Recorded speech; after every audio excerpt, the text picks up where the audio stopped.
Hey everyone, welcome back. In this tutorial, I'm going to show you how to change or update a contact name in Gmail, full 2026 guide.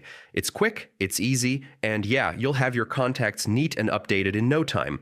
All right, first open your browser and go to Google Contacts. You can also click the grid menu in Gmail and select Contacts. This is where all your Gmail contacts live. Next, use the search bar at the top to find the contact you want to update.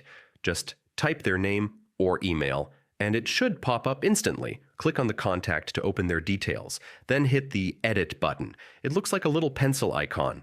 Here you can change the contact name, add a nickname, or even update other info if needed. Once you've updated the name, just click Save.